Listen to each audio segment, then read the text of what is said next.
de ton âme pour le retour de Jésus.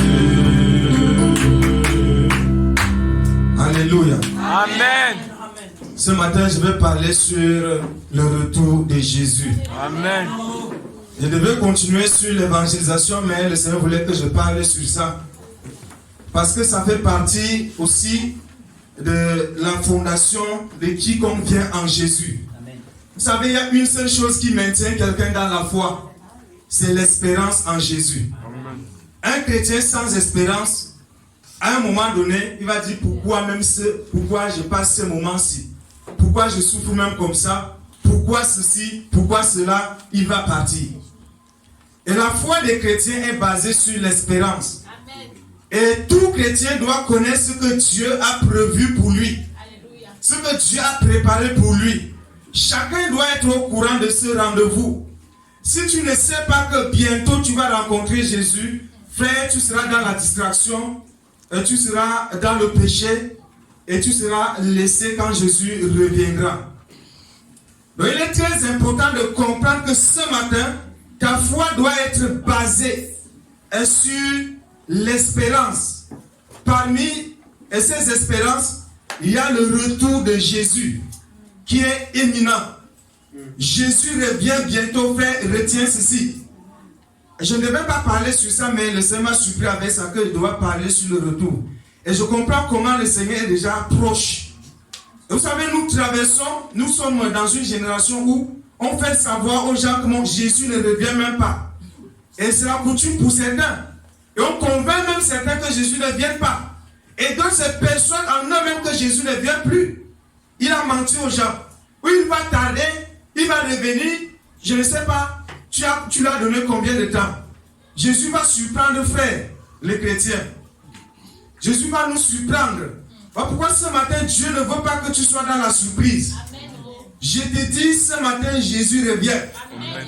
Il faut que tu te prépares pour rencontrer Jésus.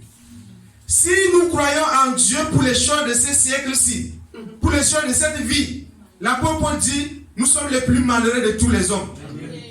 Donc si tu crois pour les choses de ce monde, les païens l'ont déjà. Ça veut dire qu'ils sont plus heureux que toi. Il faut que ta foi ne soit pas basée sur les choses de ce monde ici.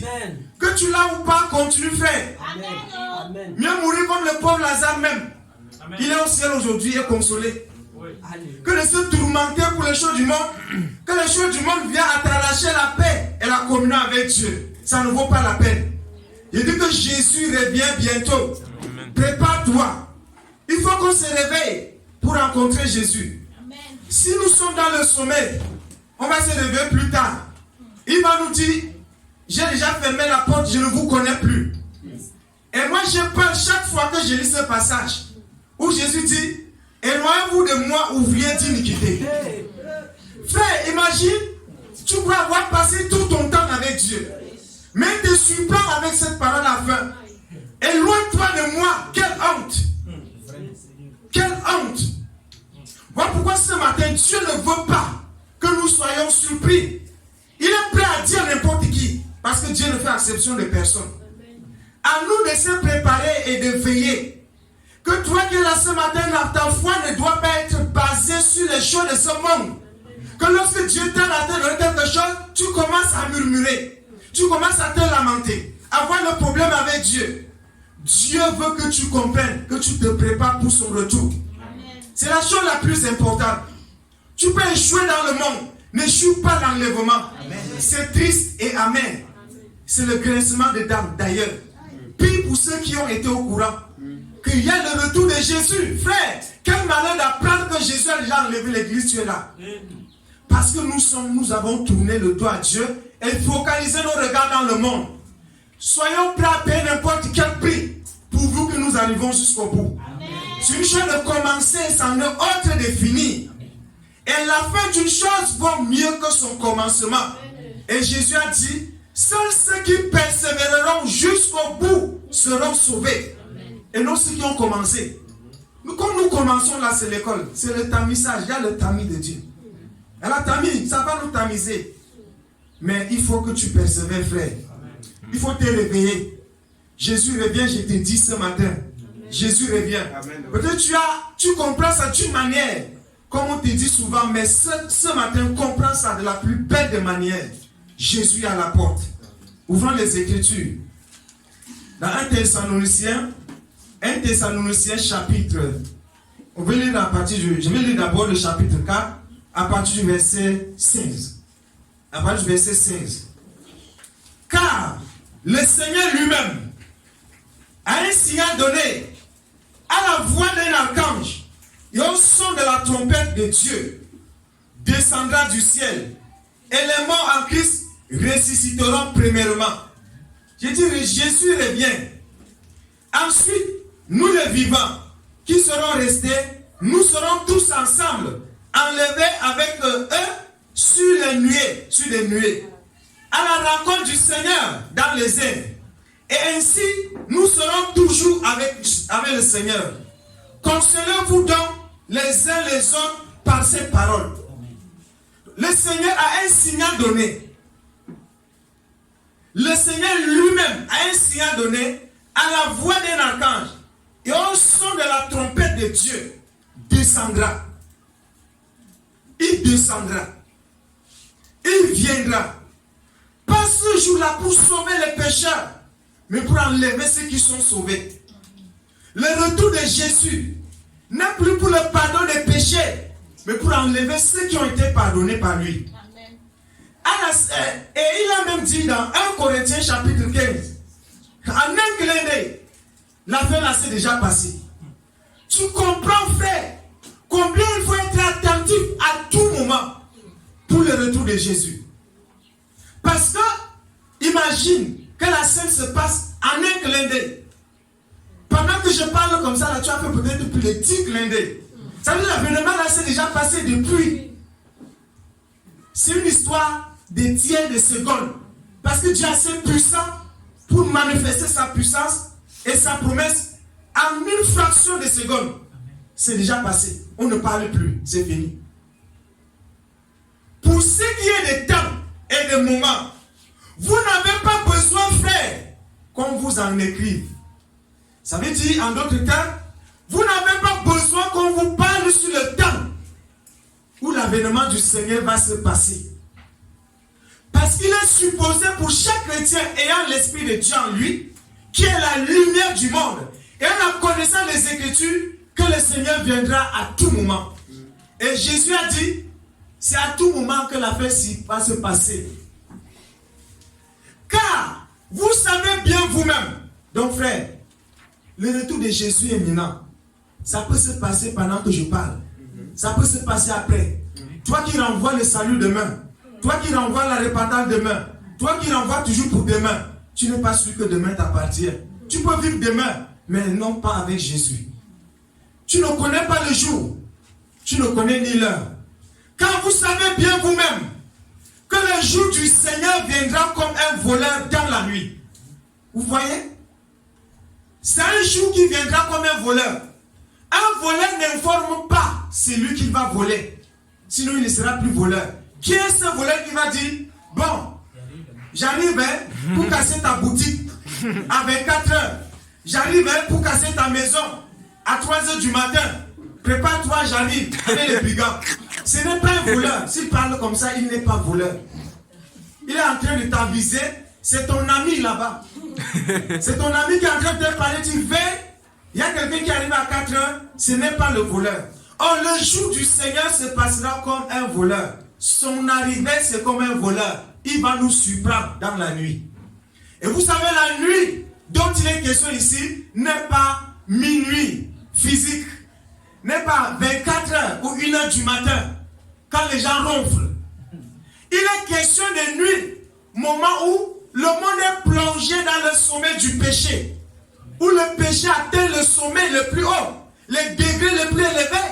Et vous voyez, notre génération a atteint le niveau du péché où, depuis que la terre existait, une génération n'a jamais péché comme la nôtre. Amen. C'est notre génération qui a fini le plafond du péché. Et si ce n'était pas à cause de la patience et de la longanimité de Dieu, si Dieu agissait instantanément, comme au temps de Noé, comme au temps de Sodome et Gomorrhe, personne ne vit aujourd'hui. Dieu a déjà écrasé la ville-ci principalement, on n'en parle plus. Et c'est en ce moment que Jésus revient pendant la nuit, où personne ne se soucie de la justice, où les gens prenaient plaisir au mal, où les gens sont élevés dans le péché et acclament le péché. Le moment où les gens appellent le mal bien et le bien le mal. Parce qu'aujourd'hui, quelqu'un qui fait le bien, c'est quelqu'un qui est en horreur aux hommes. C'est quelqu'un qui pratique le mal. Voilà pourquoi on parle mal de celui qui pratique le bien. Voilà pourquoi on persécute les justes de Dieu. Voilà pourquoi on les livre à la mort. Parce qu'ils ne participent plus à la débauche et à l'abomination qui se passe dans ce monde-ci. On dit que vous ne méritez pas la vie. Tu dois mourir. Tu dois partir. Tu dois mourir. Tu nous embêtes. Celui qui pratique la justice est comme quelqu'un qui nuit aujourd'hui dans le monde-ci. On ne l'aime pas. Celui qui fait la justice est en horreur et en abomination au monde. Et celui qui pêche aussi est en horreur et en abomination tant qu'à Dieu et à ceux qui croient en Dieu. Quand les hommes diront paix et sûreté, alors une ruine soudaine les surprendra, comme les douleurs de l'enfantement surprennent la femme enceinte, et il n'en échappera point. N'espère pas à la paix que donne ce monde-ci, frère. Ne crois pas que la paix viendra de l'Orient, ni de l'Occident, ou de l'ONU. Ne crois pas que ta paix et ta sûreté viennent des forces de l'ordre, des policiers qui sont là. Ne crois pas que c'est eux qui vont te donner la paix, t'assurer la paix. Ne crois pas qu'il y a quelqu'un à la frontière qui va garder le pays. Ne crois pas qu'il y a les douaniers qui empêchent que les gens s'infilent dans le pays avec les choses pour nous détruire. Enlève ta confiance dans ce genre de paix. Amen. Lorsque les gens diront paix et sûreté, certainement ils ont disposé leurs armées.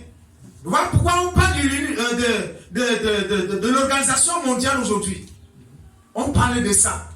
L'unité. Les gens se dressent contre Dieu et forment un seul peuple pour se révolter contre le roi des rois, contre Jésus. Avec leur armée, ils vont aller jusqu'à dire même formons l'armée dans l'Apocalypse pour combattre le roi et ses élus. Mais ils ne font pas plus fort. Gloire à Jésus. Amen. Donc si tu espères en la paix que donnera ce monde-ci, ou la paix qui viendra des hommes politiques qui même n'ont pas la paix, qu'il y a des gens qui croient qu'ils vont leur donner la paix, changement quelconque. Le jour où tu apprends qu'il y a la paix, où dit ici, quand les hommes diront paix et sûreté, alors une ruine soudaine les surprendra. Verset 4. Mais vous, frères et sœurs, toi qui m'écoutes ce matin, mais vous n'êtes pas dans les ténèbres pour que ce jour vous surprenne comme un voleur. L'apôtre Paul a dit tout. Le jour du Seigneur ne surprend pas le chrétien. C'est ce qui est écrit. Parce qu'il connaît Jésus. Il a la lumière en lui. Il est l'enfant de la lumière, non des ténèbres. Tu sais, dans le ténèbres, frère, tu peux cohabiter avec quelqu'un, ne sachant pas qu'il est à côté de toi. Si avec les gens de ténèbres, je ne voyais pratiquement la face de personne ici. Je crois avoir parlé dans le vide. Mais parce qu'il y a la lumière physique, je vous vois tous devant moi. Je vois la face de chaque personne. Je vous vois bien, tout intégralement. Mais le ténèbre, si quelqu'un est dans le ténèbre, il sera surpris. Les ténèbres symbolisent la vie du monde, la vie sans Christ, la vie sans espérance. Quelqu'un qui n'a pas été au pied de la croix de Jésus pour recevoir le pardon de ses péchés. Une personne qui n'a pas l'esprit de Christ est dans le ténèbre. Qui va faire t'informer sur le retour de Jésus? Qui va te dire ça? Qui va te dire ça? Je te dis ce matin, Jésus revient. Amen. Prépare-toi seulement. À tout moment, sois vigilant. Ne rate pas cette occasion. On peut blaguer, on peut rire, on peut se moquer de Dieu, tout ça. Mais Dieu ne change pas. Le temps marqué par le Père ne changera pas. Sachant d'abord qu'un jour pour l'homme, c'est 1000 ans pour Dieu. Et que 1000 ans pour l'homme, c'est un jour pour Dieu. Tu ne comprends pas. Quand Dieu décide d'agir, il n'y a pas de rattrapage. Ça sera trop tard. Ça sera trop tard. Vous, frères, vous n'êtes pas dans les ténèbres. Est-ce que tu es dans les ténèbres ce matin? ou tu es dans la lumière? Ou tu cherches déjà la lumière? Est-ce que tu es dans les ténèbres?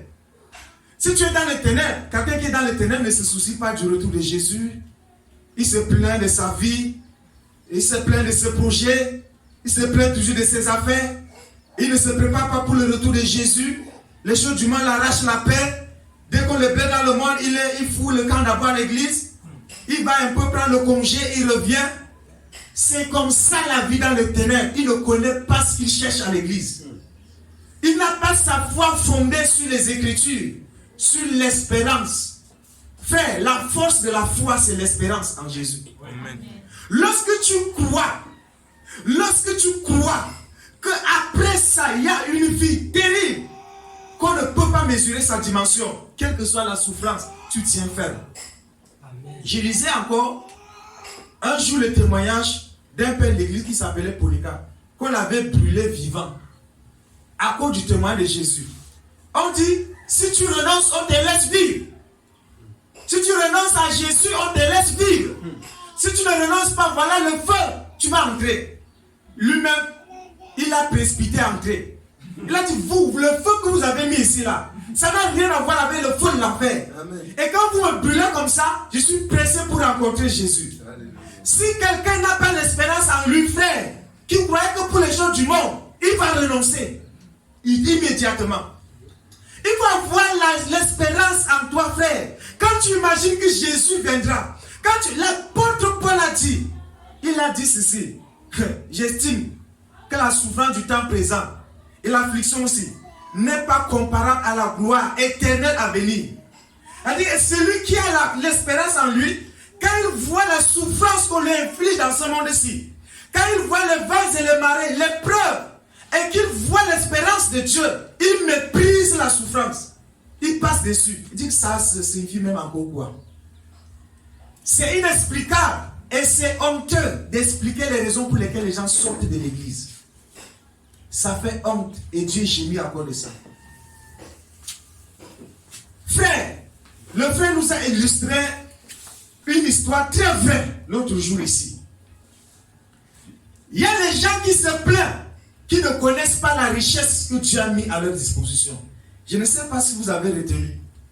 Le frère nous a expliqué ici bien que les enfants de Dieu ont l'attitude des petits enfants. Que lorsque tu lui donnes 50 et 25, et tu lui présentes le bien de 10 000, il va fouler le bien de 10 000, il va pleurer et te poursuivre pour les 25 et pour les 50. C'est la même chose. Les enfants de Dieu pleurent et gémissent pour les choses de ce monde et méprisent les grandes choses que Dieu a mis à leur disposition. Voilà pourquoi ils ne se soucient pas du retour de Jésus. Quand on dit que Jésus revient, il y a la vie éternelle, ça ne passe pas. Tout ce qui se passe dans sa vie, devant ses yeux, c'est l'affection de sa chair.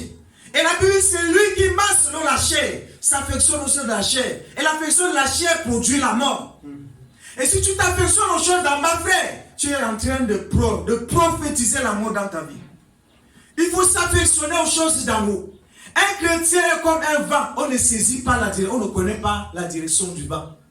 Je ne sais pas, frère, si tu peux me dire par où le vent est en train de souffler maintenant. C'est la même chose pour quiconque est né de nouveau. On ne peut pas connaître par où il va. Frère, il faut surprendre le monde. Ne pleure plus, frère, ma soeur, pour les choses de cette vie. Ne te lamente pas. Et te regarde sur Jésus. Mais Jésus, frère, il faut, quand tu es venu ici, ce n'est pas avec quelqu'un. Il faut retenir ça. Moi, quand Jésus m'a fait sortir du monde, je ne connaissais aucune image ici. C'est ici qu'on s'est rencontrés. Et quand je venais, ce n'était pas dans l'intention de rencontrer qui que ce soit. C'était dans l'intention d'être sauvé. Amen. Que personne ne te fait sortir de la foi. Amen. Tu n'es pas venu avec lui. Vous n'avez pas le même problème. Vous n'avez pas le même problème. Voilà pourquoi sois à tout moment prêt à marcher. Quelqu'un chancelle, tant pis pour lui, tu continues. Rassure-toi que tu as prêt pour lui et l'avertir. S'il refuse, tu continues. Son sang retombe sur sa tête. Donc tu n'es pas là pour quelqu'un. Le salut est individuel. L'enlèvement, frère, quand Jésus va nous enlever, il ne va pas nous rassembler ici avant de nous enlever. Tu es sur ton lit, il t'enlève. Tu es au marché, il t'enlève. Tu es n'importe où, à l'école, il t'enlève. En plein compo, il t'enlève. Au volant même de la voiture, il t'enlève. Peut-être tu es même pilote, il t'enlève. Tant pis pour ceux qui sont dedans. Donc c'est pour te dire que Jésus, pour qu'il nous enlève, n'a pas besoin de nous rassembler ici. Donc ne compte pas sur ton voisin, ni sur ton frère, pour le retour de Jésus. Sinon de vous aimer les uns les autres. Rassure-toi d'accomplir la loi de Jésus. J'ai dit que Jésus revient, frère. Quand j'ai dit Jésus revient là, je ressens comment ça se passe dans mon esprit. Vous êtes des enfants de la lumière et des enfants du jour. Nous ne sommes point de la nuit, ni des ténèbres. Vous voyez? Si tu es de la nuit ou du ténèbre, sors du ténèbre ce matin. Amen. Sors de la nuit ce matin. Je ne sais pas qu'est-ce qui voit tes yeux. Qu'est-ce qui te plonge dans la distraction? Qu'est-ce qui t'arrache la paix? Qu'est-ce qui veut même essayer de te distraire? Chaque fois, je me souviens toujours du commencement avec Jésus. Moi, je ne voulais rien. S'il était possible de rester dans la chambre pour attendre le retour de Jésus, j'étais prêt. Quand j'avais prié, j'étais prêt de m'enfermer, à attendre le retour de Jésus. Mais à cause des circonstances de la vie qui se trouvent sur la terre, tu ne le peux pas. Tu es obligé de sortir et d'avoir des ennuis et de rentrer en colère à cause de la domination qui se montre dans le monde. C'est fait. Si Jésus pouvait me permettre de m'enfermer, rester là comme un prisonnier. Pourquoi Paul se plaignait même en prison? Parce que quand tu avais les prisonniers, c'est bien. Là-bas, le visage c'est triste, personne n'est content dans le péché là-bas, personne n'a le droit de se réjouir. Donc tu es content avec les gens comme ça là. Tu es content de voir les gens même, d'être avec les gens qui sont malheureux, qui pleurent. Je préfère rester à côté de celui qui pleure, de celui qui est content, qui réclame le péché, qui est joyeux, étant dans le péché. Mais on va faire comment? Nous sommes dans le monde. Bon, le Seigneur, tu as dit même Seigneur, tu as dit dans ta parole, Père, je ne te demande pas de les ôter du monde, mais préserve-les du monde. Frère, demande à Dieu de te préserver des souillures de ce monde-ci. Le monde est prêt à nous souiller, à te culpabiliser par tes souillures. Sois vigilant. Jésus revient. Sois debout. Ne dors pas. Ne dors pas. Tu as assez dormi. Réveille-toi à la rencontre de ton Dieu. Il est à la porte. Tout est clair. Tout est déjà prêt pour que Jésus revienne, frère.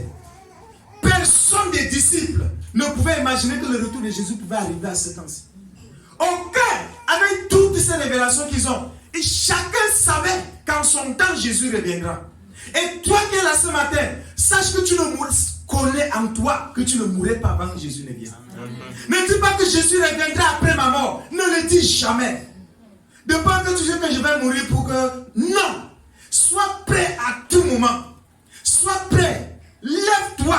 Lève-toi. Et fais violence au monde. Fais violence au péché. Fais violence aux circonstances de la vie. Pour gagner le salut de ton âme. Ceux qui dorment, dorment la nuit. Et ceux qui s'enivrent la nuit. Mais nous qui sommes du jour, soyons sobres. La sobriété, une vie équilibrée, une vie qui te permet de vaquer à tes activités spirituelles, une vie qui te permet de prier, de méditer, de prêcher l'évangile. Frère, je vais t'informer ce matin, tu es un pèlerin, tu es en train de voyager, et j'imagine le chemin sur lequel tu te trouves est resserré, et la porte est étroite, il y a des ronces et des épines. Si tu te charges autant, tu risques de ne pas t'en sortir. Décharge-toi toi-même. Enlève tes regards sur les choses d'en bas. Regarde à la fin. Jésus revient. Si tu t'encombres, je te dis, tu ne sauras pas par où t'en sortir. Tu ne sauras pas. Tu seras surpris. Il dit, nous qui sommes du jour, soyons sobres. Soyons équilibrés, soyons tempérants. La sobriété, c'est être éloigné de tout excès dans tous les domaines. Apprends même à vivre, apprends même aussi à ne pas trop parler. Apprends à te retirer. Apprends à parler avec Dieu. Apprends vraiment à avoir des temps personnels avec Jésus. Sois sobre. C'est l'autre qui est écrit. Soyez sobre. pour vaquer à la prière. Mon frère, qu'est-ce qui t'empêche de prier? Fais violence. Jésus l'a dit. Veillez à prier pour avoir la force afin de tenir debout au jour du Fils de l'homme. La prière fait partie des choses qui nous permettront d'être debout quand Jésus reviendra. Ce n'est pas le fait que le soir debout, tu rentres, tu ne te somnoles même pas. Il faut veiller. Fais chaque chose en son temps. Et en revêtu, je suis ici, je suis encore toujours le verset 8. Mais nous qui sommes du jour, soyons sobres et en revêtu la cuirasse. Pendant le sujet de prière, la sœur a dit quelque chose. Est-ce que tu as la cuirasse? La cuirasse de la justice. Celui qui vit dans la justice a la cuirasse. Mais celui qui vit dans le mensonge, la duplicité, le double cœur, n'a pas de cuirasse. Et il sera atteint facilement par la flèche de l'ennemi. Et l'ennemi va accéder rapidement à sa vie. La cuirasse de la foi et de la charité, et ayant pour casque l'espérance du salut. Pour casque l'espérance du salut. Frère, si quelqu'un a l'espérance du salut, rien ne peut l'ébranler. Rien ne peut le culpabiliser. Quand tu crois que Jésus t'a sauvé, prends garde de ne plus tomber et de ne plus rentrer dans le monde. C'est ça le casque, ça protège tes pensées. Satan ne peut pas s'infiltrer dans ta pensée si toi tu as l'espérance du salut. Pourquoi Satan tourmente les gens dans leurs pensées? Parce qu'ils ne croient même pas au salut de Dieu. Aujourd'hui, ils croient qu'ils sont sauvés. Demain, ils croient qu'ils ne sont pas sauvés. Après, demain, ils croient qu'ils sont encore sauvés. Après, quoi encore, ils croient qu'ils ne sont pas sauvés. Finalement, ils ne se comprennent même plus. Ils se suivent même où? Vraiment, frère, c'est le ténèbre. Il faut avoir la foi. Que Christ habite dans vos cœurs par la foi. Ce n'est pas la foi qu'on croit qu'on est sauvé. Et par sa vie et un changement qui s'opère dans nos vies par le Saint-Esprit. Tu crois que tu es sauvé. L'accomplissement de la promesse de Dieu, des Écritures dans ta vie. Je crois que Jésus est à moi. Amen. Je crois que Jésus habite dans mon cœur. Amen. Personne ne peut dire le contraire. Amen. Est-ce que tu es dans mon cœur? Tu es là quand il m'a sauvé. Jésus m'a sauvé. Tu es qui pour me dire que Jésus, tu es qui pour me dire ça? Tu as ce courage-là. Tu sors d'où avec ce genre de courage? Mais vraiment, quand Dieu ne nous a pas destinés à la colère, mais à l'acquisition du salut par notre Seigneur Jésus-Christ, qui est mort pour nous, afin que soit que nous veillions, soit que nous dormions, nous vivions ensemble avec lui. Amen. Frère, même quand tu dors avec Jésus. Amen. Quand tu vis avec Jésus, tu marches, sache que tu as un compagnon fidèle, il s'appelle Jésus. Amen. Tu travailles, sache que tu as un observateur fidèle, il s'appelle Jésus, tu es avec lui. Ne crois pas qu'il y a des gens qui croient qu'ils peuvent mettre Jésus à la maison, sortir avant de revenir. Seigneur, attends-moi ici, je n'accepte même pas. Moi, je sais, moi, peut-être avec toi, tu peux t'en sortir. Je sais que Jésus seulement fait l'erreur de me quitter une seule seconde et Satan va finir avec moi. Moi, c'est tout ce que je connais. Dès que frère, je ne sais pas comment dire, Satan est rusé. Il te voit. Le jour où tu as fait la vœu de suivre Jésus, tu as déclenché la guerre au diable. Donc, veille à demeurer ferme avec Jésus. Satan veut, comme il demande, parce qu'il ne pouvait plus demander la permission, comme avec Job. Vous voyez comment il a fait à Job? Frère, il fera plus encore aux chrétiens qu'il a fait à Job. S'il est fini, il l'a sommé une fois et qu'on n'en parle plus.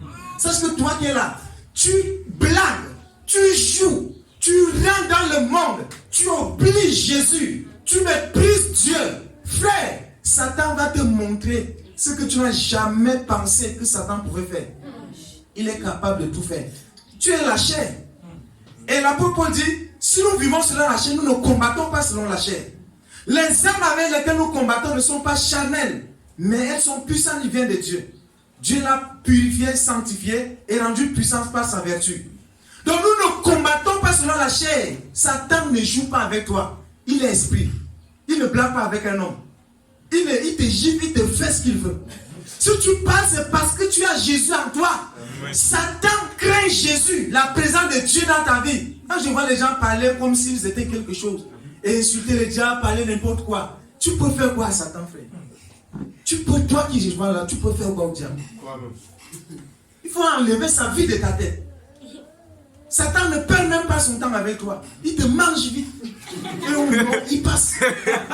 La chair, va pourquoi Satan ne blâme même pas. Si quelqu'un n'a pas Jésus, il lui appartient. C'est une viande prête à manger pour le diable. Amen.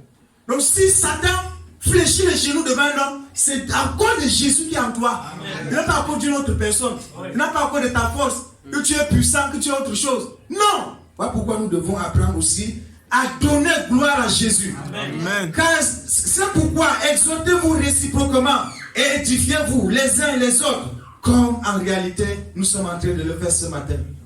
Frère, on va se séparer par ces derniers mots que j'ai d'abord commencé par là. Jésus revient. Jésus est à la porte. Lève-toi ce matin. Prépare-toi que chaque instant qui passe, elle regarde sur Jésus. Crois même qu'à tout moment, frère, il faut apprendre à regarder partout au ciel. Jésus est déjà là. Il faut sursauter. Il faut sursauter. Amen. Jésus est là, à la porte. Amen. Crains Dieu seulement. Amen. C'est avec tremblement, il vient. Il prend ceux qui sont veillants. Heureux ceux qui veillent. Heureux ceux qui trouvent veillants. C'est serviteurs qui trouvent veillants sur leur poste. Et non dormir comme ça là. Tu es en train de dormir, ne réveille pas. Il part. Il prend ceux qui sont debout. Il part avec. Tu te réveilles, c'est trop tard. Si tu as la chance d'entendre encore sa voix, c'est dit, éloigne-toi de moi. Gloire à Jésus. Amen. Gloire à Dieu.